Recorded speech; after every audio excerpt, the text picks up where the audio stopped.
미국 경기 회복 기대감에 오름세로 출발한 코스피는 장중 한때 2080선을 넘어서기도 했지만 외국인의 대규모 순매도에 하락 전환 후 2050선을 간신히 지켰습니다. 무역 분쟁이라는 대외 변수가 남아있는 데다 환율 급등세가 이어지고 있고 올 1분기 상장사들의 이익 감소 등 주요 실물 지표 부진에 따른 경기 둔화 우려가 커지며 영향을 받는 모습입니다. 장 후반으로 가면서 시가총액 상위 종목 대부분이 내림세로 돌아선 가운데 정부가 대북 식량 지원 원칙을 확정해 구체적인 추진 방안에 대해 준비하고 있다고 밝히면서 일부 대북 관련주가 강세였습니다.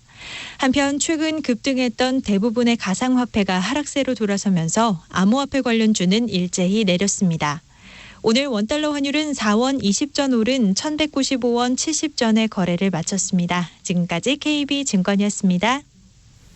한국거래소와 한국상장회사협의회가 12월 결산 유가증권 시장 573개 상장사의 연결 재무제표를 분석한 결과 올해 1분기 당기 순이익이 지난해보다 39%나 감소한 것으로 나타났습니다.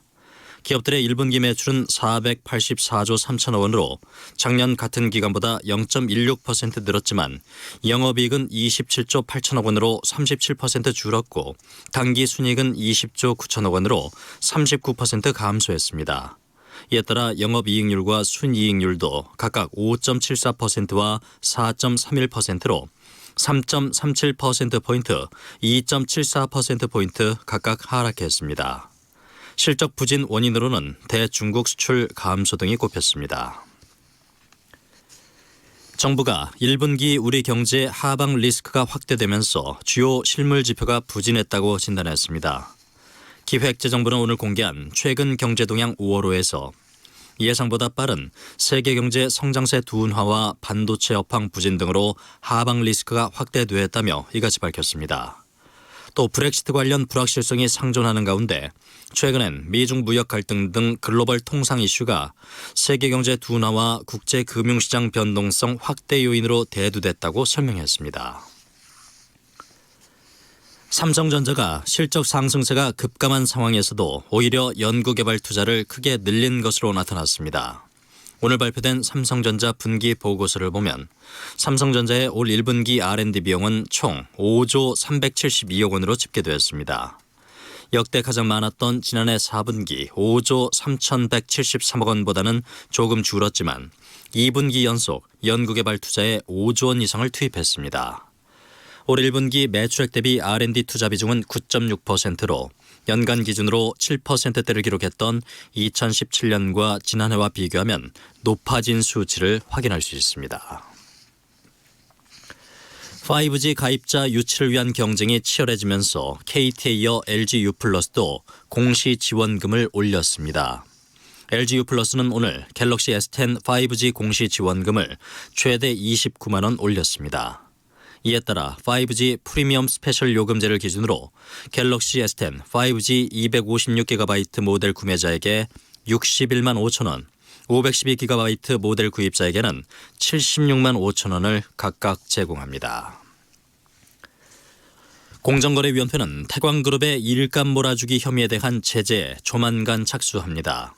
공정위 관계자는 오늘 최근 원가 산정 재심사를 마쳤다며 조만간 전원회의 날짜를 다시 잡아 심사에 들어갈 예정이라고 말했습니다.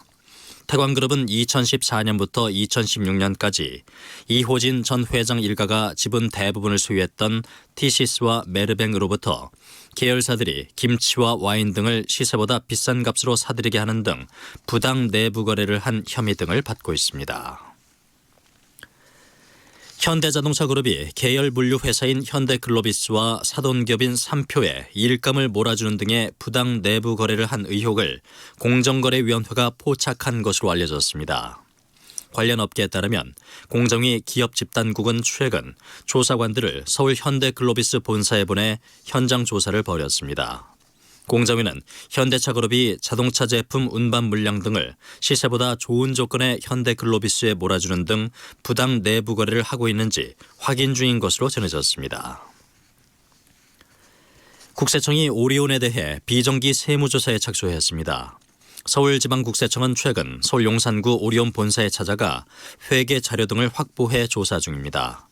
일상적인 정기조사보다는 기획조사를 담당하는 조사 4국 소속 직원들이 조사에 들어간 것으로 알려졌습니다.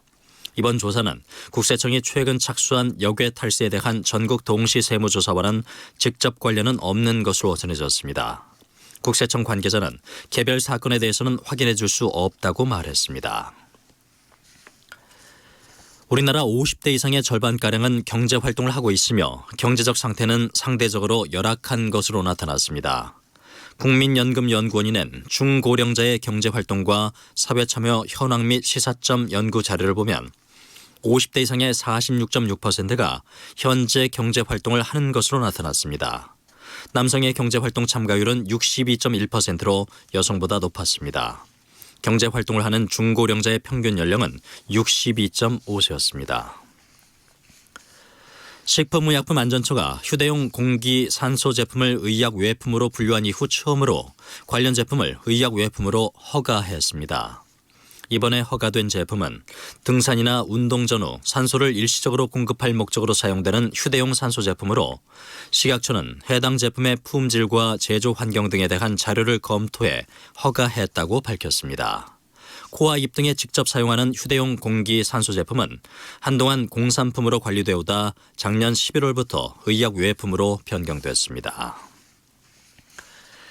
양파 가격이 최근 크게 떨어진 가운데 수확량까지 늘어날 것으로 예상됐습니다. 농림축산식품부는 이에 따라 수출과 시장 격리 등 수급 안정 대책을 시행한다고 오늘 밝혔습니다. 한국농수산식품유통공사에 따르면 양파 20kg 도매 가격은 전날 12,100원을 기록해 한 달 전 18,152원보다 33.3%나 하락했습니다. 이는 1년 전 16,880원보다는 28.3%, 평년 가격 15,150원보다도 20.1% 내려간 가격입니다. 오늘은 전국에 구름이 많겠고 제주도는 낮부터 전남 해안엔 밤부터 비가 오겠습니다. 예상 강수량은 제주도가 50에서 100mm, 전남 지역은 20에서 60mm입니다. 제주 산지는 200mm 이상의 폭우가 내릴 수 있어 비 피해가 없도록 유의해야 합니다. 내일은 전국이 대체로 흐린 가운데 제주에는 비가 오겠습니다. 일라디오 4시 뉴스 아나운서 박노원이었습니다. 4시 10분입니다. KBS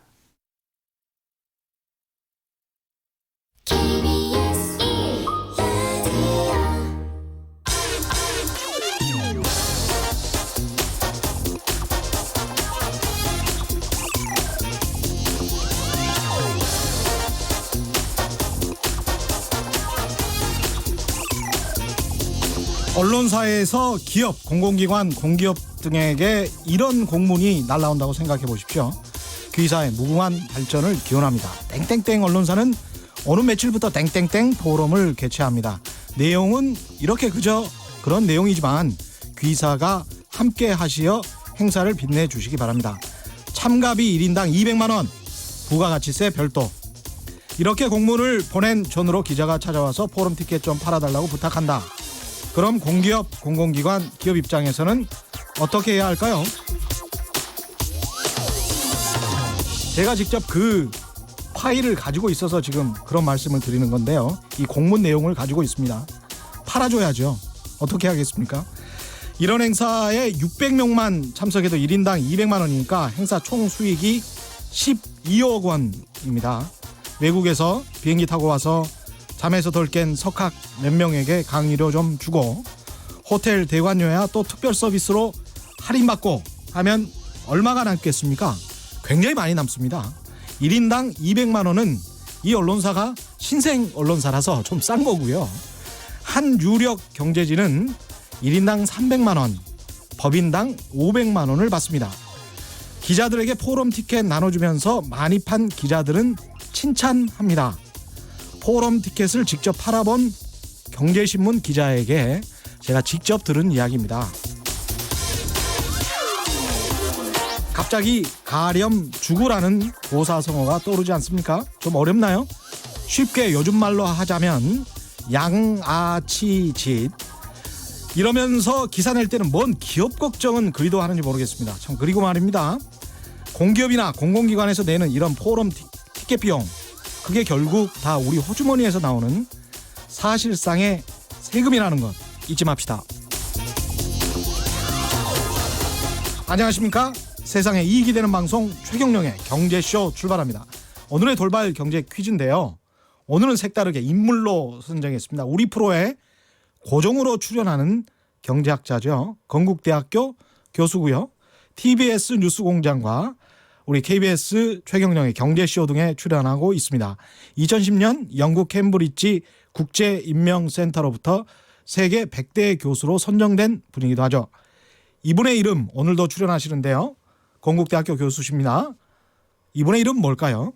정답을 아시는 분은 짧은 문자 100원, 짧은 문자 50원, 긴 문자 100원의 이용료가 부과되는 샵 9730번으로 문자 보내주시거나 무료인 콩과 마이케이로 보내주셔도 좋습니다. 정답 보내주신 분들 가운데 5분 선정해서 주방 세트 교환권 보내드리겠습니다.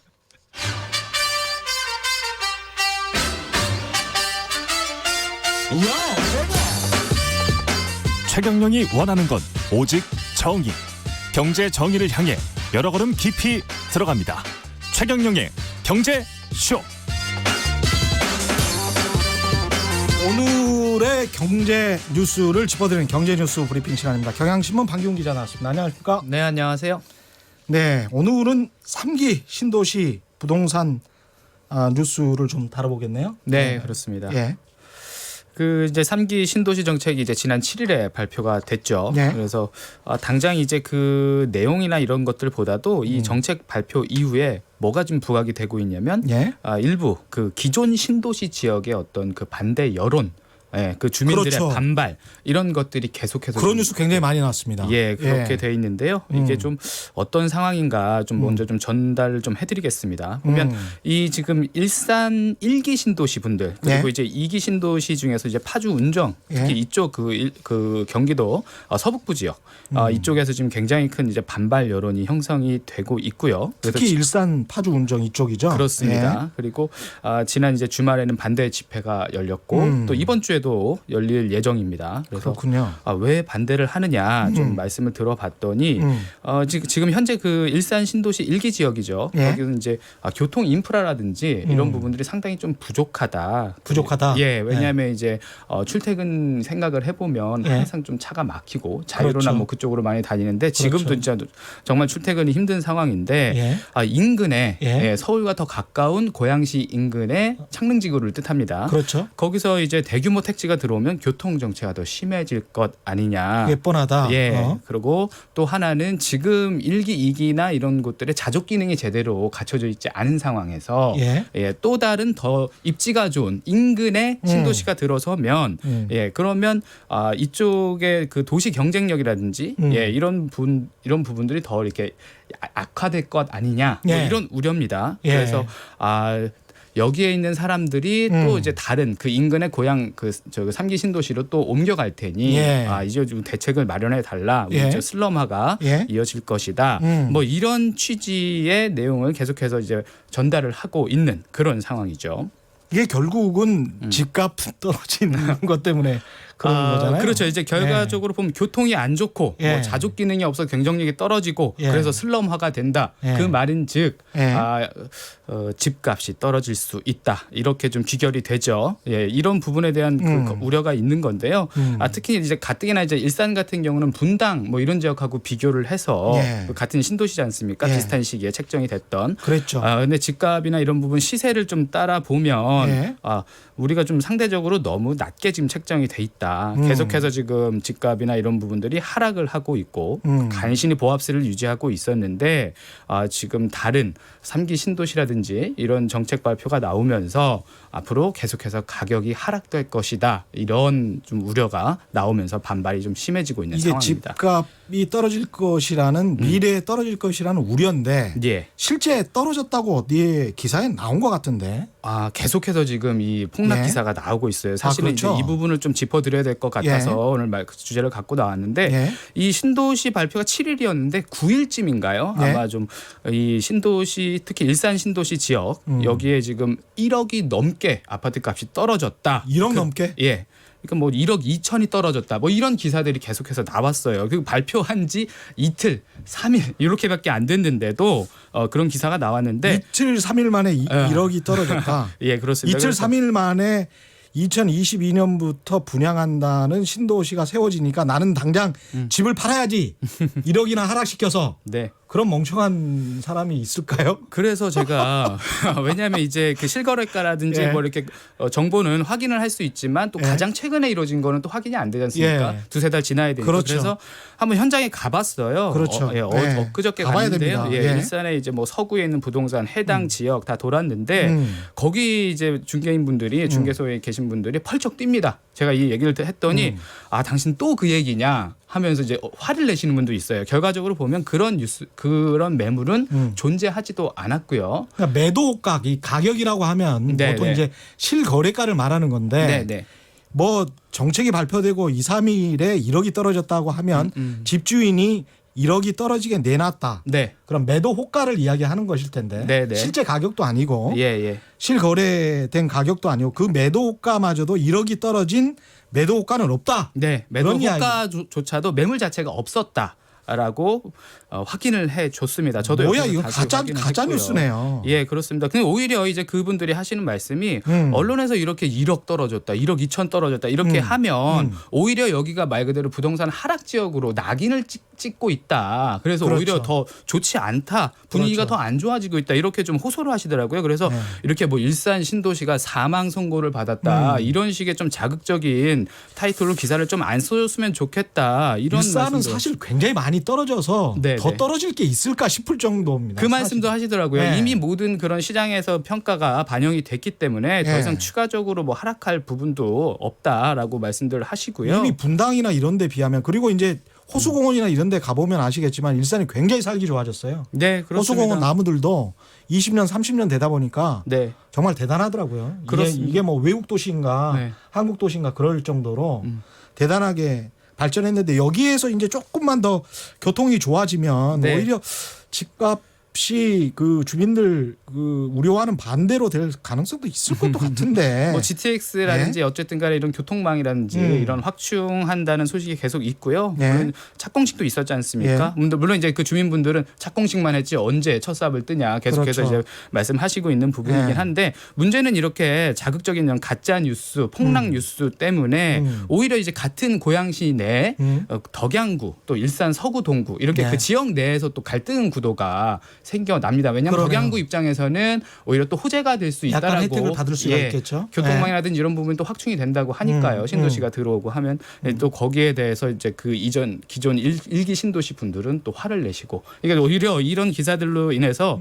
갈등과 분열이 계속해서 확산이 되고 있는 그런 추세입니다. 그 교통망을 일산 신도시로도 어떻게 연결시킬 수 있었으면 좋겠습니다만은 지역 정치권도 이 끼어들고 있다고요. 이런 논쟁에. 그렇습니다. 그러니까 이 신도시 정책이 이제 부동산 정책인데 정치권이 여기에 적극적으로 뛰어들면서 이게 정치의 영역으로 변질이 된 그런 상황이에요. 그렇죠. 일산 네. 신도시 가보면요. 지금 그 자유한국당 그 시의원들이 스스로 이제 일산 신도시 사망했다 이런 프래카드를 거리마다 이제 걸어놨습니다. 그래서 이게 지금 스스로 자신들이 있는 지역구에 자해 공갈단이에요. 예, 자해 그렇게 공갈단. 지금 얘기를 하고 있는 상황이고 예. 이 고양 시정도 지금 혼란에 빠져 있는 게요. 예. 고양 시장은 신도시 정책 환영한다. 왜냐하면 덕양구도 당연히 예. 고양시 안에 있지 않습니까? 예. 자기네 그 덕양구가 좋아진다는데 당연히 시장 좋다고 하죠. 예. 하지만 이 반면에 여기 부시장이 정문 부시장이 예. 이건 옳지 않은 정책이다 하면서 반발을 또 하고 있습니다. 아. 그래서 이 시정 전체도 굉장히 혼란에 빠져들고 있고요. 예. 그러니까 이 정치권이 이 부동산 정책에 좀 끼어들면서 이 부동산 정책이나 이런 것들은 사라지고 오히려 이게 다 정치인 비판, 정치 그렇죠. 세력 간의 분열 뭐 이렇게 계속해서 사안이 흘러가고 있고요. 예. 여기 이제 주민분들께서 이제 답답한 마음에 대책 수립이나 이런 것들 논의하려고 단체 채팅방을 개설을 해서 있는데요. 예. 거기 지금 들어가 보면 정말 별의별 뉴스들이 가짜 뉴스들이 지금 엄청난 가짜 뉴스 돌고 있습니다. 뭐 저도 이 관련해서 좀 찾아보니까 네. 첫 번째 댓글이나 아니면 뭐 블로그 헤드라인이 그렇더라고요. 그 문재인 뽑아서 그런 거야. 뭐. 네, 그렇죠. 왜 그러니까 뽑았니? 뭐 네. 이렇게 나오더만요. 그래서 일산에 이제 그래서 예. 말씀하신 그 가짜 뉴스. 예. 예. 그렇습니다. 이게 시작은 이제 일산 지역구 국회의원들 네. 더불어민주당 지금 여당이니까요. 거기에 대한 비판이 나오고 문재인 대통령에 대한 비판이 나오는데 물론 네. 이제 정치인들에 대한 비토를 할 수 있죠. 근데 문제는 거기에 대한 이제 가짜 뉴스들이 너무 많이 횡행한다는 거예요. 제가 좀 확인한 것만 해도 네. 그 세월호 부분에 있어서 굉장히 그 유족들을 비하하는 예. 뭐 의대를 특례 입학시켰다는 등 이제 그 마치 이제 태극기 부대에서 많이들 선동하는 그런 뉴스들이 많이 오고 가고 있고요. 몇 년 동안 지금 심하네요, 정말. 네. 14년부터. 뭐 문재인 정부가 뭐 경제를 잘 못해서 삼성이나 롯데나 이런 곳에 대기업들이 본사를 다 팔고 미국으로 이전을 한다. 본사를 뭐 다 팔고 미국으로 간다. 예, 그런 것들. 그리고 또 노무현 정부까지 거슬러 올라가서 말도 안 되는 뭐 이를테면 4대강 사업을 원래 노무현 정부에서 70조 예산을 들여서 하려고 했는데 예, 이명박 정부가 들어와서 오히려 건설 전문가가 들어와서 22조로 막았다. 뭐 이런 식의 어떤 가짜 뉴스들이 창조적인데? 오고 아주. 가고 있습니다. 제가 이걸 확인하면서 실시간으로 다 캡처를 해놨는데 예. 답답하더라고요. 예. 이렇게 이제 가짜 뉴스들만 오고 가니까 정작 이제 신도시 정책이 근데 뭐였어? 그렇죠. 저마저도 이제 예. 헷갈려요. 그렇습니다. 신도시 정책은 뭐였습니까? 그러니까요. 이제 네. 보면 신도시 정책이라고 하는 건 사실은 이제 주택을 공급하는 정책이지 않습니까? 그렇죠. 네. 그렇다면 이 공급 정책이 과연 지금 이 시점에서 적절한 판단이었는가? 그 시기와 물량 이런 것들이 지금 제대로 돌아가고 있는가? 예. 적절한 선택이었나? 이거를 좀 지켜봐야 하는데 사실 여기에 대한 논의가 다 빠져 있습니다. 사실 예, 집값 안정화를 위해서 이제 수도권의 주택 공급을 한 것이죠. 예. 그러면 이제 당장의 시장 안정화 효과는 있을 텐데 과연 이제 10년 후 입주 시점에서 이게 주택 시장에 어떤 뭐 혹은 뭐 부메랑이 돼서 돌아올 네. 수도 있는 상황이거든요. 그리고 이제 지금 현재 이제 저출산 기조를 생각하면은 다 이제 10년 후 주택 수요가 공급 물량과 과연 맞아 떨어질 수 있겠느냐 여기에 그렇죠. 대한 비판도 있고요. 네. 그리고 이제 문재인 정부 출범 이후에 2017년, 2018년 입주 물량이 지금 30만 가구 이렇게 돼 있는데 지난 10년 평균 입주 물량이 19만 5천 가구였거든요. 예. 그걸 비교해 보면은 그 공급 물량이 적은 건 아닙니다. 그러니까 예. 이런 시점에 또다시 대규모 물량 공급책을 선택을 한 건데 그럼 이것이 과연 부동산 정책으로서 적절했느냐 이런 부분들을 더 살펴봐야 하고 있는 거죠. 근데 지금 그 부분이 다 빠져 있습니다. 그러네요. 예. 이것과 관련해서 이제 지난번에 출연했던 이광수 애널리스트 같은 경우는 예. 계획은 계획일 뿐이고 예. 실행하는 단계에서는 상당히 좀 시기도 조절하면서 그렇죠. 천천히 유연하게 좀 생각을 해봐야 된다 그런 이야기를 하더라고요. 그렇습니다. 아직 예. 기간이 좀 많이 남아 있으니까요. 그렇죠. 예. 예. 수도권 쏠림 현상을 키울 것이다 이런 예측도 나오고 있습니다. 아 그렇습니다. 예. 사실은 이번 뭐 신도시 정책 자체가 또 수도권에 또 다른 신도시를 만드는 그런 정책이지 않습니까? 그러면 이 일산 지역 내를 볼 것이 아니라 국토 전체를 봤을 때 지금 지역은 미분양이 굉장히 심한 곳도 많고 그렇죠. 예, 경기 침체도 더 심한데 여기서 이제 국토균형 발전 차원에서 바라보면 과연 이 신도시를 더 팽창시키는 게 바람직한 주택 정책이냐 부동산 정책이냐 예. 이렇게 좀 다시 한번 좀 되짚어볼 필요가 있는 그런 정책이죠. 예. 김미성님, 김현미 장관도 집 팔고 다른 데로 이사했다는 것을 보고 믿었는데 알고 보니 가짜 뉴스더라고요. 이런 문자 보내주셨습니다. 오늘은 여기까지 하죠. 그렇습니다. 예. 예. 경향신문 방기훈 기자였습니다. 고맙습니다. 네, 감사합니다. 네.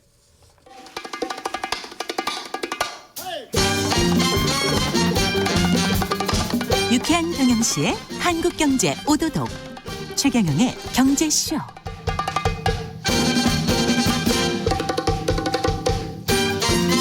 네, 오늘의 퀴즈 한 번 더 내드리겠습니다. 바로 옆에 계신 분인데요. 지금 유튜브를 하기 때문에 한번 손 한번 흔들어 주시면 이렇게. 예. 우리 프로에 이렇게 고정으로 출연하시는 경제학자시고요. 건국대학교 교수십니다. TBS 뉴스공장에도 나오고 최경영의 경제쇼에 이렇게 출연하시고 저는 이거 몰랐는데 2010년 영국 캠브리지 국제인명센터로부터 세계 100대 교수로 선정된 분이기도 합니다. 예. 오늘 지금 출연하신 분입니다. 이분의 이름을 맞추시면 됩니다. 오늘은 맞짱 짝꿍 곽수정 교수는 어디 두고 혼자 오셨습니다. 아 그러게요. 개인적인 급한 사정이 계셔가지고 제가 외롭네요. 혼자 살자니까. 예. 근데 이번에 예. 또 신간도 내셔서 예. 이 이야기도 좀 해야 돼요. 예. 책 감사합니다. 제목이 이게 경제다. 예. 뭐 이런 내용인데 이런 이야기는 좀 차차 하시고 이게 경제다. 이 사실 목차를 이렇게 살짝 보니까 예. 제목이 간결하면서도 좀 강렬합니다. 아 그렇습니까? 예. 메시지를 좀 정확히 전달을 해야 되니까요. 아무래도 음. 제목 같은 경우가요. 그렇게 어려울 것 같지는 않다는 생각이 확 들더라고요. 예, 좀 이번엔 최대한 어쨌든 좀 평이하게 일반인들을 위해서 타겟을 삼아가지고 좀 썼기 때문에 예. 제가 그 동안에 이제 방송에서 하면서 이제 그 단편적으로 주제별로 이렇게 얘기를 하던 것에 대해서 독자들한테 많이 이제 이렇게 이메일이나 이런 걸 받아요, 연락을요. 예. 좀 이제 자료를 좀 체계화시켜가지고 예. 좀 제공해줄 수 없냐고.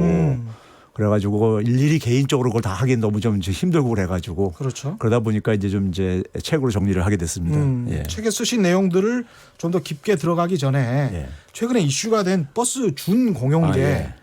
이 논란이 워낙 크니까 예. 이 버스 파업 문제가 컸는데 일단 정부와 여당이 내놓은 이 버스 준 공영제로 일단 잠잠해지는 양상이긴 합니다. 파업은 네. 막았고요.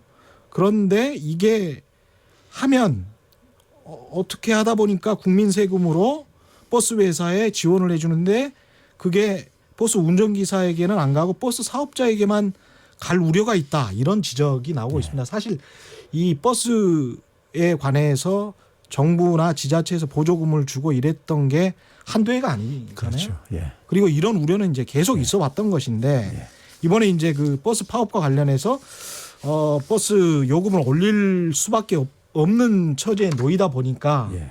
이런 우려가 다시 나오고 있는 것 같습니다. 예. 이거 어떻게 생각하십니까? 예, 그렇습니다. 이게 기본적으로 이제 지자체에서 원칙적으로는 버스는 이제 지자체 관리 소관으로 돼 있기 때문에요. 지자체에서 어쨌든 간에 재정 지원을 이제 버스 회사의 경영난을 예. 이제 해소시켜 준다는 이런 차원 속에서 버스들은 아무래도 가장 서민 대중들이 이용하는 교통수단이고 그러다 보니까는 그게 이제 교통수단으로서 어떤 차질이 생겼을 때 서민들이 많이 피해를 보고 그러다 보니까는 예. 그 부분에 대해서 지금까지 이제 지자체들이 재정을 지원하는 방식으로 했는데 이게 이제 이른바 이제 준공영제죠. 그렇죠. 그러니까 이제 예. 결국은 국민의 세금이 이제 그러니까 투입되는 거니까요. 버스 사업자는 그냥 사기업인데 예. 거기에다가 이제 국민 세금이 조금 들어가는 거죠. 그렇죠. 이제 예. 민간업자가 경영을 하면서 예. 거기에 이제 세금이 이제 일부가 투입이 되니까 그렇죠. 이제 준공영제라는 이런 이제 형식이 돼버린 건데요.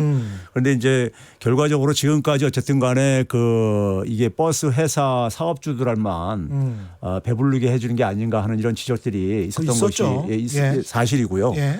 그랬을 때 이게 이제 공영제가 되려면은 기본적으로 공공기관의 통제를 받아야 되는 거죠.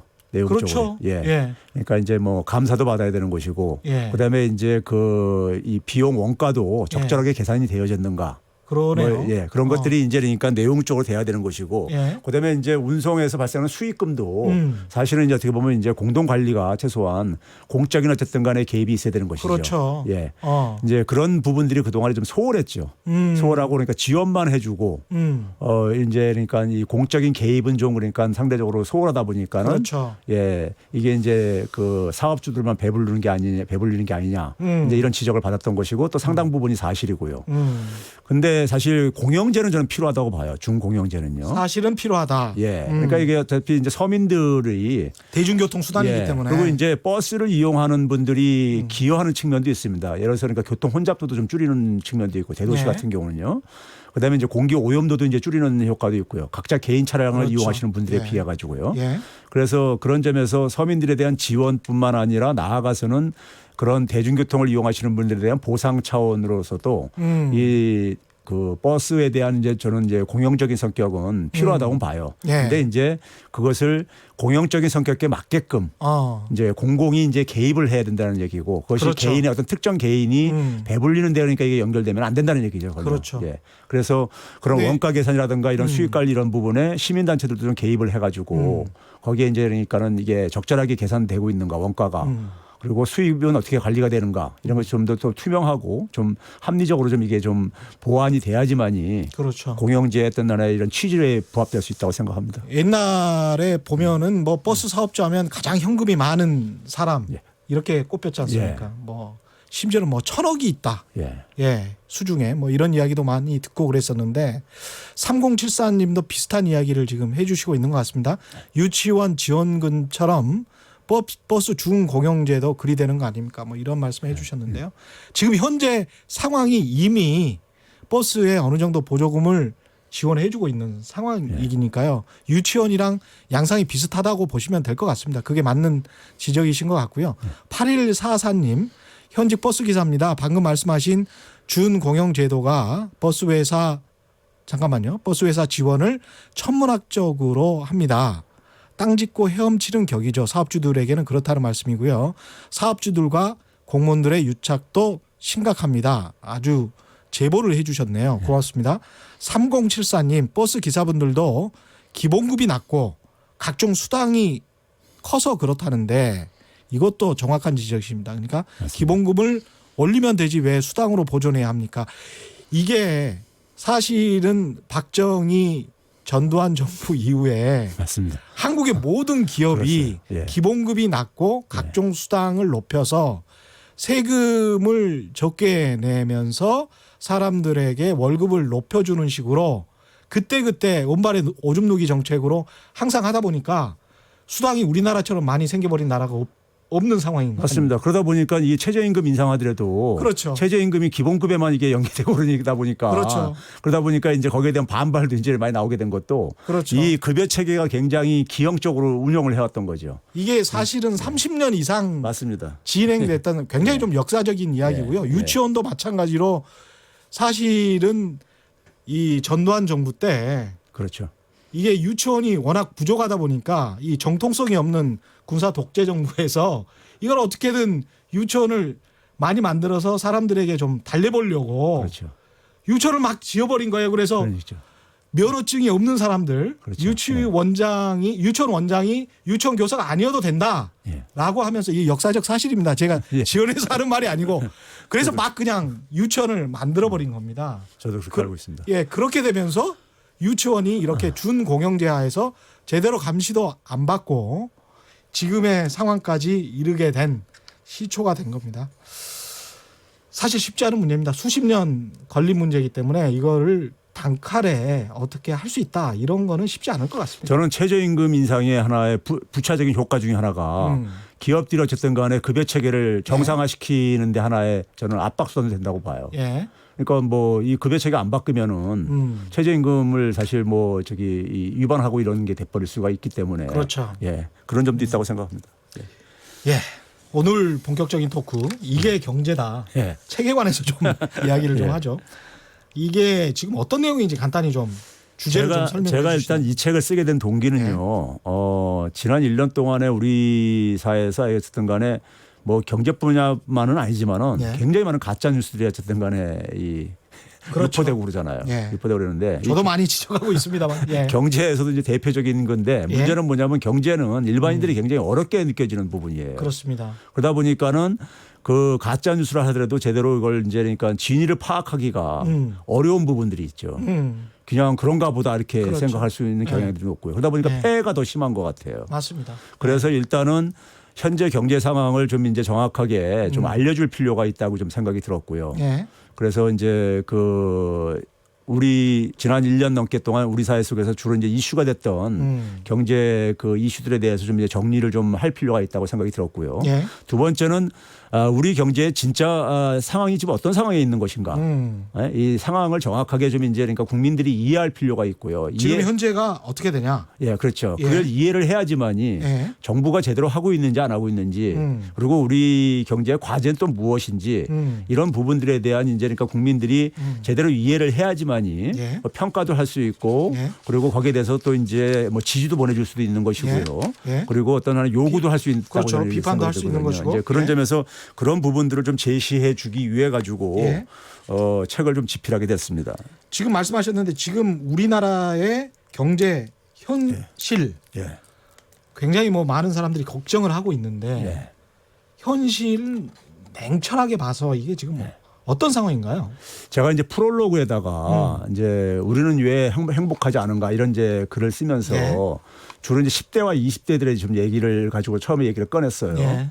그러니까 10대와 20대들을 얘기를 꺼낸 이유는 뭐냐면은 아마 최 기자님도 제가 알기로는 자녀분 중에 고등학생이 있는 걸로 알고 있는데. 예, 이제 있죠? 대학교 진학했습니다. 아, 지나겠습니까요? 예. 예. 근데 이제 제가 이제 대학에 있다 보니까 예. 대학생들 이제 얘기를 하다 보면요. 예. 고등학교로 돌아가고 싶지 않다 그래요. 고등학교 시절로 다시는요. 그렇죠. 예. 다시 그러니까 이제 그 얘기는 뭐냐면 10대 때 너무 이제 자신들이 불행했구나. 예, 그렇죠. 아. 너무 이제 그러니까는 고통스러웠던 거예요. 10대 예. 시절이요. 예. 굉장히 그 한참 이제 자라나는 애들이 행복하지가 않다 이거죠. 그래서 그렇게 어려운 시간을 거쳐가지고 대학 갔는데 대학에 가서는 행복하냐? 대학 20대들은 사실 어떻게 보면 미래가 굉장히 불확실한 이런 상황에 있단 말이에요. 이제 그런 점에서 저는 20대가 미래가 없다는 얘기는 우리 사회에 미래가 없다고 저는 그걸 등식화된다고 생각이 들어요.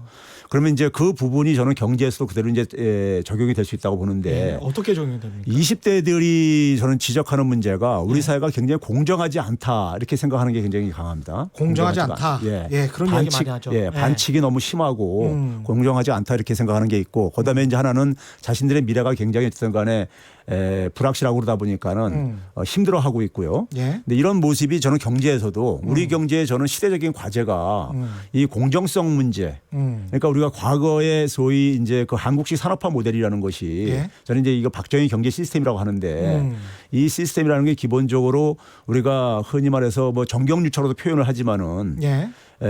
이 빠른 압축 성장 속에서 이제 그 재벌 중심의 재벌과 이제 군사 정권이 유착돼 가지고 그것이 예. 이제 그러니까는 좋은 의미 속에서는 산업 정책으로 포장을 했었고 예. 나쁜 나쁜 의미 속에서는 이게 정경 유착으로 이제 그거 되면서요. 예. 그러면서 굉장히 불공정이 굉장히 이제 구조화 뿌리화 돼 버렸죠.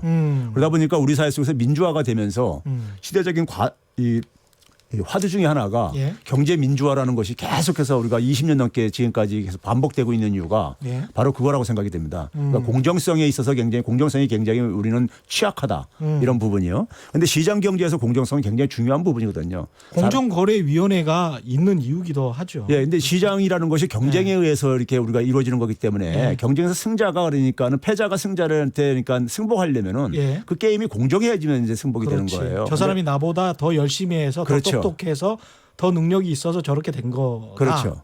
그게 돼야지만이 이제 그런데 그게 없으면은 승복이 잘 안 되는 것이고 그렇지. 굉장히 본인이 그러니까 피해를 입었다고 생각할 수도 있단 말이에요. 패자 진 사람들 같은 경우는. 그렇지. 그래서 이제 이 공정성 문제가 상당히 우리 사회 속에서 중요한 하나의 화두로 부상한 이유이고요. 예. 그다음에 또 하나는 뭐냐면은 저는 이제 이 한국식 산업화 모델에 저는 이제 그 세 가지 키워드가 예. 저는 이제 제조업, 수출, 대기업 이거라고 봐요. 예. 이게 이제 동전의 앞뒷면인데 예. 그러니까 제조업이라는 것이 우리나라 수출의 주력 산업이잖아요. 예. 그리고 이제 대기업의 재벌 대기업의 주력 사업도 제조업입니다. 그런데 이제 이 제조업의 역할이 소위 말해서 제조업의 종사자를 중심으로 봤을 때 제조업의 역할이 90년대 초부터 이렇게 쭉 이제 이게 줄어들기 시작해요. 예. 줄어들기 시작하면서 이게 결국은 금융위기 이후에 사실상 그러니까 이게 이제 그 파산 상황에 오게 됩니다. 예. 그러니까 이제 금융위기 이후에 이제 파산 상황을 그 계기를 마련해 준 것은 세계 교역 증가율이 수출 증가율이 무역이 급감하면서 예.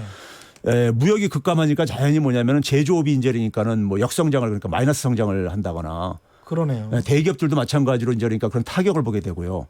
그러면서 대기업들이 우리나라 경제 구조는 대기업들이 피해를 봤을 때 그 금융위기 이후라는 게 이제 2008년 이후를 그렇죠. 예. 말씀하시는 거군요. 예. 그러니까 제조업이 역성장을 했던 게 이명박 정부 때도 역성장 그렇습니다. 했습니까? 그러니까 이제 수출이 이제 그러니까 역성장을 하기 시작해요. 아, 그렇군요. 예. 그리고 이제 본격적으로 제조업이 역성장을 한 건 이제 박근혜 정부부터 역성장을 시작하는데 아, 그래요? 예, 역성장을 하는데 그 이 역성장을 하는 과정 속에서 대기업들이 이제 역성장이 또 마찬가지로 이루어져요. 아, 그러니까 대기업들은 근데 뭐냐면 자신들의 어떤 하나의 고통을 전가시킬 출구가 있어요. 그렇죠. 소위 말해 중소기업이라든가 그렇죠. 협력업체들 쪽에. 협력업체에 예. 전가할 수 있죠. 그래서 예. 이명박 정부에서 사실 동반성장위원회라는 거 만들었었잖아요. 그러니까 동반성장이라는 것이 일종의 그러니까 대기업들이 골목상권 침탈하는 거 이런 걸 우리가 이제 좀 막자고 해가지고 만든 제도였었단 말이에요. 당시에요. 그러니까 그게 그 당시에 그러니까 그만큼 그러니까 이제 심각해졌다는 걸 의미하는 거예요. 그러니까요. 보수 정부에서조차도 그러니까는 동반성장을 얘기를 안 하면 안 될 정도로 그러니까요. 그리고 박근혜 정부에서도 사실 어떻게 보게 되면 경제민주화를 얘기를 했었어요. 예. 공약으로도 있었었고요. 예. 그게 이제 그러니까 내용적으로 충분하게 추진이 안 돼서 문제이지 어쨌든 그걸 표방을 했었다고요. 그러니까 우리 사회가 그만큼 이제 그러니까 상당히 그 이 심각성이 이 소위 말해서 각각 의뢰 속에서 의뢰 문제들이 심각성이 이미 이명박 정부 때부터 이제 이렇게 진행됐던 이유는 예. 한국식 산업화 모델이 사실상 이제 그러니까 생명력을 다했기 때문에 이제 생긴 문제였었던 겁니다. 그러면 이제 그 상황 속에서 어쨌든 간에 새로운 경제 패러다임을 바꿔야 될 수밖에 없는 것이 그 이 시대적인 하나의 상황이었었고요. 예. 그 속에서 이제 소득주 성장이라는 것이 나타날 수밖에 없었다 이겁니다. 근데 사실 소득주 성장은 이미 그 이전에도 예. 심지어 박근혜 정부에서도 소위 말해서 가계소득 이제 증대 정책을 추진을 했었듯이 예. 내수 강화는 그러니까는 이 무역이 그러니까 감소하는 상황 속에서 내수 강화는 불가피한 측면이 있었어요. 예. 이제 그 측면 속에서 단지 그러니까는 표현과 좀 이제 그러니까 강조점이 약간 다를 뿐이지 문재인 정부에서 그러니까 그런 시대적인 하나의 그 이 과제를 하여튼 계승했다는 것이 있는데 근데 유별나게 지난 1년 동안에 그러니까는 문재인 정부의 정책들에 대해서는 이제 보수 언론들을 중심으로 해서 굉장히 이제 왜곡적으로 이제 보도를 한 거죠. 문제의 시작은 한 10년 전부터 발생했던 건데. 그렇죠. 예. 그러니까 예를 들면 이런 겁니다. 예. 그러니까 우리가 이런 인구가 증가하게 되면은 실업자나 취업자가 다 증가하게 됐어요. 예. 예를 들어서 그러니까 극단적으로 얘기하면 1,000만 명일 때 예. 취업자가 600만 명이면 실업자는 400만 명이란 말이에요. 예. 그럼 인구가 만약에 2,000만 명으로 되게 되면은 실업자는 그러니까 400만 명보다 증가할 수밖에 없어요. 예. 그렇죠? 1,000만 명 인구 증가한 사람이 다 취업을 하지 않으니까요. 예. 근데 그럼 취업자도 증가합니다. 그럼 취업자 증가는 빼놓고 실업자 증가만 얘기를 하는 거예요. 예. 뭐 이런 식인 거죠, 그러니까요. 그렇죠. 그러면 이제 우리가 본인들이 이제 듣고 싶은 뉴스만 또 듣고 그렇죠. 듣는 분들이 많으니까 관련해서 이제 9413님 같은 경우는 이제 그런 뉴스에 그 쉽게 넘어가는 분들의 특징 같은 경우는 모든 것을 다 빨갱이 좌파 공산주의라고 생각하는 것 같은데요. 제가 한마디만 하겠습니다. 9413님 공정하지 않다는 생각에 뿌리는 사회주의적 사상입니다. 이렇게 말씀하셨는데요. OECD, IMF의 거의 모든 제가 알고 있는 애널리스트들은 그 쓴 글을 보십시오. 공정을 지금 강조하지 않는 이거 20, 30년 된 문제거든요. 굉장히 오랫동안 공정에 관해서 이야기를 하고 있고요. 미국은 그 100년 가까이 반독점에 관해서 반독점 금지법도 있습니다. 그래서 그렇죠. 미국의 뭐 가령 이제 대통령이 사회주의자다 이렇게 말씀하시는 거하고 똑같은 거예요. 공정하지 않다의 생각에 뿌리는 사회주의적 사상입니다. 이렇게 말씀을 하시면 OECD나 IMF의 자본주의의 애널리스트들은 사회주의자다 이렇게 말씀하시는 거하고 똑같은 생각입니다. 그래서 그런 의견은 저는 받아들이기가 좀 힘듭니다.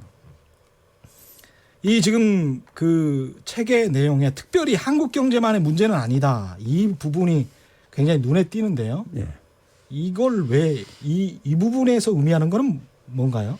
그러니까 이제 제가 앞에서도 얘기했듯이 우리가 그 제조업의 역할이 예. 이제 그러니까 약해지기 시작했다 이거예요. 예. 근데 그런 측면은 그러니까 우리가 전 세계 주요 국가들이 산업화를 이룬 나라들의 예. 공통된 현상이에요. 예. 그러니까 우리가 농업사에서 산업사로 이행을 했듯이 예. 산업사의 주력 산업인 제조업의 역할이 기술이 발달하면서 이게 이제 약화되는 건 불가피한 사실인데 우리 같은 경우는 이제 압축적으로 공업화를 하다 보니까 예. 탈공업화도 굉장히 압축적으로 진행되고 굉장히 빠른 속도로 진행이 되고 있습니다. 예. 빠르게 진행되고 있다 보니까는 그리고 압축적으로 공업화를 했다는 얘기는 거꾸로 얘기하면 또 선택적으로 공업화한 거예요. 우리가 할 수 있는 부분만을 중심으로 해가지고요. 예. 그러다 보니까는 상대적으로 서비스 부분도 좀 취약한 부분이 있습니다. 예. 그래서 서비스 산업을 그렇게 육성하려고 했음에도 불구하고 예. 육성이 제대로 안 된 이유가 거기에 있는데 예. 그러다 보니까는 이 산업사의 이후의 부분에서 이게 이제 그러니까 준비가 지금 이제 안 만들어지면서 예. 안 만들어진 것이 이게 그러니까는 문재인 정부 훨씬 이전부터 이게 그러니까 진행됐던 거라 이거예요. 예. 진행되면서 이 부분에 대해서 역대 정부들이 했던 것이 되게 새로운 성장 동력선을 만들자 뭐 이런 얘기를 했는데 성과가 제대로 안 만들어진 거죠. 그렇죠. 안 만들어지면서 그 결과가 20대들한테는 굉장히 지금 그러니까 힘든 상황으로 이제 다가오고 있는 부분들이 있는 거고요. 신성장 동력이라는 말은 뭐 그것도 역시 보도자료에서 제가 한 20년 이상 본 것 같습니다. 예, 그렇죠. 예, 산업부에서 나오는 신성장 동력이라는 말이 한 20년 된 것 같아요. 계속 신성장 동력이라는 말을 하는데 신성장 동력을 아직 찾지를 못하고 있습니다. 그렇죠. 예. 0324님 이렇게 말씀하셨습니다. 가게 사장님들이 이렇게 얘기하십니다. 경제 전문가와 기자들이 안 좋다 하도 떠들어대니 최저임금 올라 수입이 오른 사람들도 위기인 줄 알고 지갑을 닫는다고요. 경제는 심리인데 분위기 다 깨서 좋습니까? 이런 말씀하셨는데 제 딸도 이런 이야기를 하더라고요. 대학교 3학년인데 경제 성장률이 마이너스 아니야? 이렇게 이야기를 해요. 그래서 너 경제학의 원론은 배웠잖아. 근데 깜짝 놀랐어요. 경제 성장률이 한국 경제 성장률이 마이너스 아니야? 1년 지난 2018년 성장률이. 그래서 이게 대단한 영향력이구나. 사람들이 이렇게 계속 안 좋다고 하니까. 근데 이 0324님이 지적하신 것 중에 최저임금이 올라서 수입이 최저임금이 올라서 뭐가 줄었다라는 이 일종의 이제 사회과학으로 보면 코어절 이펙트라고 하지 않습니까? 원인과 결과가 지금 불분명한데 계속 언론들이 이렇게 쓰니까 사람들이 이제 쇠뇌가 돼서 최저임금이 올라서 어떻게 됐다라고 무조건 이야기를 하는데 그것도 따져보시면 전혀 황당한 이야기임을 논리적으로 따져보시면 좀 알 수가 있을 것 같고요. 9977님, 저는 신문을 배달해서 보는 주부입니다. 20년 넘게 한 신문을 보는데 문재인 정부 들어서면서 부정적인 기사만 올리는 것을 보고 저는 라디오나 지상파로 정보를 팩트 체크하고 있습니다. 현명하십니다. 예, 현명한 주부십니다. 이게 사실은 돈 버는 길입니다. 제대로 팩트 체크를 하지 않으면 부정적인 기사만 보다 보면 성공할 수가 없어요. 경제적으로도. 저도 개인적으로 이제 강연을 이제 많이 다니고 그러는데요. 강연하면은 들으시는 분들이 경제를 좀 알려면 어떤 신문을 보면 좋냐 그러면 저는 신문 보지 말라 그럽니다. 심각하군요. 별로 도움이 안 되니까. 신문 기자들한테는 상당히 안 좋은 이야기입니다. 근데 이제 2부에서 보면 특별히 한국 경제만의 문제는 아니다가 이제 1부에 나온 이야기고 2부에는 세계 경제 근대 함정에 빠지다 이런 이야기를 하셨는데 이게 근대 함정이라는 이 조어 자체도 굉장히 좀 매력적이고 이게 무슨 말인가요? 우리가 이제 근대라는 게 이제 산업사회 우리가 그리고 근대의 어떤 정치적인 측면 속에서는 이제 우리가 흔히 국민국가 주권국가 단위로 만들어져 있는요. 민족국가라든가 이런 이제 단위가 되지 않겠습니까요? 각 개별 국가별로 이제 그러니까 주권 행사를 하는 이제 이런 단위요. 반면에 이제 경제 체제 면에서는 이제 국민 경제라고 우리가 해요. 그러니까 뭐 한국 경제, 중국 경제, 미국 경제 이렇게 얘기하듯이요. 그렇죠. 근데 거기에 이제 그러니까는 핵심적인 하나의 관통하는 하나의 핵심 원리가 뭐냐면은 자국의 국가 이익을 극대화시키는 이런 이 국가 운영 방식인 거죠. 그러니까 근데 이제 문제는 뭐냐면 우리가 세계화가 되고 기술이 진보하면서 경제 간의 그러니까 이 연결이 굉장히 심화됐다 이거예요. 심화됐기 때문에 심화됐다는 얘기는 결국 뭐냐면 서로 협력이 필요한데 여전히 뭐냐면은 개별 국가들은 자국의 이익만을 극대화시키는 전략을 취함으로써 이게 그러니까 세계 경제의 이제 불확실성을 지금 이제 만드는 중요한 요인이 되고 있다. 뭐 이런 얘기예요. 그러니까 예를 들어서 최근에 트럼프가 미국 국가의 이익을 위해 가지고 기존에 그러니까는 이 국제 질서를 국제 경제 질서를 지금 사실 무너뜨리고 있거든요. 그렇죠. 사실 WTO라는 걸 이렇게 만들어 이걸 완전 히 무력화시키고 있는 거예요. 지금 그러니까요. 그렇습니다. 그러니까 이제 그런 점에서 그런 것들이 단기적으로는 미국의 이익이 될지 모르지만은 미국에 생각이 있는 지식인들도 이런 국제 경제 질서가 사실 미국한테 굉장히 유리한 하나의 룰인 규칙인데 이걸 스스로가 지금 그러니까 붕괴시키면서 어떤 혼란이 지금 올지 모르는 이제 이런 상황들이 그러니까요. 불확실성을 굉장히 증가시키고 있다 이거죠. 그렇죠. 그래서 이런 부분들이 결국은 우리처럼 그러니까 대의존도가 높은 나라들 같은 경우는 상당히 이것도 하나의 이제 우리가 중요한 하나의 변수기 때문에 이것을 좀 정확히 이해할 필요가 있다는 얘기로서 이제 그러니까 이 부분을 제가 집필하게 됐습니다. 그렇군요. 5303님이 최 교수님 저서를 우리 동네 분당 서점에 사서 가지고 저한테 KBS 방송국에 보낼 테니까 사인 좀 해서 다시 왜냐하면 미국 애틀랜타 형님 댁으로 보내려고요. 이랬는데 사인해서 보내주실 수 있죠. 그럼요. 5303님이 그런 의견 주셨고요. 지금 이제 2부에 보면 미국 경제만 말씀하셨습니다만은 이제 미국, 일본, EU, 중국을 다 조목조목 짚고 있고요. 이게 지금 시간이 별로 없어서 3부 4차 산업혁명 그다음에 4부 우리 경제가 나아갈 길까지 이제 꼼꼼히 봐야 되는데 3부 같은 경우는 4차 산업혁명은 혁명적 변화를 요구한다라고 하면서 미래에 관한 이야기를 하고 계십니다. 4부에서 역시 이제 우리 경제에 나가야 할 길 하면서 청사진을 이야기하고 계시고요. 좀 묶어서 좀 말씀을 해 주시죠. 그러니까 우리가 이제 흔히 그 4차 산업혁명을 얘기할 때 너무 기술적인 측면에만 우리가 지금 매몰되는 측면이 있습니다. 예. 특히 우리나라 같은 경우는요. 예. 근데 우리가 예를 들어서 산업혁명 하게 되면 역사적으로 이제 영국에서 1700년대 후반에 그렇죠. 진행됐던 것이 가장 이제 대표적인 경우잖아요. 예. 근데 그 산업혁명으로 인해 가지고 사실은 농업사에서 우리가 근대 인재니까는 이 산업사회로 이행을 하면서요. 예. 이행을 하면서 많은 이제 우리가 제도들도 변했잖아요. 예. 교육 방식도 변하고 정치 제도도 변하고요. 그렇죠. 이 많은 것들이 변해야지만이 그 산업화가 제대로 그러니까 온전하게 진행이 될 수 있었던 거거든요. 예. 그러니까 우리가 조선사에 살면서 예. 산업화라는 건 사실 상상할 수가 없잖아요. 조선시대 때 어떤 하나의 제도를 가지고요. 그렇죠. 이제 그런 점에서 4차 산업혁명도 마찬가지로 그러니까는 이것은 다른 어떤 하나의 사회 질서의 어떤 변화가 이게 같이 함께 진행이 돼야지만이 4차 산업혁명이 인간사회, 우리 인류사회에 좀 도움이 되는 방향으로 이게 진행이 되지. 예. 그렇지 않으면 기술적인 측면만 이게 여기다가 이제 우리가 매몰되게 되면은 예. 오히려 그러니까는 일자리에 그러니까 대참사라든가 초양극화 같은 경우 이런 측면을 우리가 수반할 수 있다는 점을 이제 그러니까 제가 이유를 제가 이제 기술을 한 것이고요. 그리고 이제 그 연장선에서 이제 우리 경제가 가야 할 길과 관련해서 제가 이제 앞에서 이제 공정성하고 이제 결국은 새로운 미래를 만드는 거. 예. 이 두 개가 저는 시대적인 과제라고 보고 있는 거예요. 그러니까 공정성과 관련해서 제가 이제 가장 이제 핵심적으로 그 얘기하는 것이 이 재벌 기업을 좀 사회적 자산화 시키자. 예. 그러니까 이제 이 재벌은 사실 그러니까 국민들이 사실 키워준 거였었어요. 그러니까 산업 정책이라든가 아니면 그러니까 이 소위 말해서 이제 정책금이라든가 이런 것들이 결국은 뭐냐면 기업들이 그러니까 성장을 하기 위해서 그러니까 정부가 굉장히 많은 역할을 했거든요. 그 네. 정부의 역할은 건 결국 국민들이 이제 지지를 해준 것이었고 예를 들어서 그래서 기업들이 사업을 하다가 실패를 할 경우에는 한국은행에서 그러니까 특별 융자를 통해 가지고 은행을 그러니까 지원하면서 은행들이 부실화되는 걸 막고 그다음에 재정을 투입을 해가지고 또 이제 그러니까 그걸 막기도 하고 그랬었거든요. 그런데 그 결과로 이제 그러니까 기업들이 성공할 때는 소수가 그 이익을 독점하고 뭐 이 군사 정권의 어떤 권력자들하고 더불어 가지고요. 그리고 이제 피해가 났을 때는 전 국민에게 이제 우리가 전가시키는 이런 방식으로 진행이 됐었습니다. 근데 이런 것들이 그러니까 우리 사회의 이제 불공정성을 하나의 구조화시키는 하나의 정점에 있는 부분이기 때문에 예. 재벌 구조를 그러니까는 이것을 그러니까 우리가 공정성 차원 속에서 이것을 정상화시키지 않는 한에 있어서는 우리 사회가 이 공정성을 그러니까 회복하는 건 쉽지 않다는 얘기고요. 예. 또한 잠깐만요. 예. 예, 그래서 여러 가지 지금 문자들이 오고 있는데요. 전체적으로 말씀드리는 거는 최백운 교수님도 그렇고 저도 그렇고 경제가 좋지 않다는 것은 인정을 합니다. 그죠? 지금 그러니까 예를 들어서 상황이? 우리가 제가 일전에 그 출연해서 그런 얘기 했잖아요.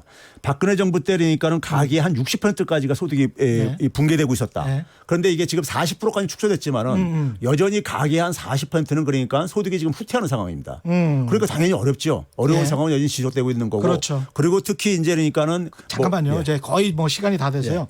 경제 상황이 그렇게 좋지 않은 건 사실이지만 그럼에도 불구하고 경제 보도를 이렇게 왜곡해서 계속 내보내는 것은 그게 더 나쁘다. 이런 것들을 지적을 하시는 측면들도 또 있고. 그렇죠. 그게 상황을 제대로 파악을 못하게 한다 이거죠. 그렇습니다.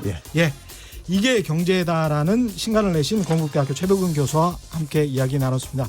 저는 KBS 최경영 기자였고요. 지금까지 세상에 이익이 되는 방송 최경영의 경제쇼였습니다. 다음 주 월요일에 다시 뵙겠습니다. 고맙습니다.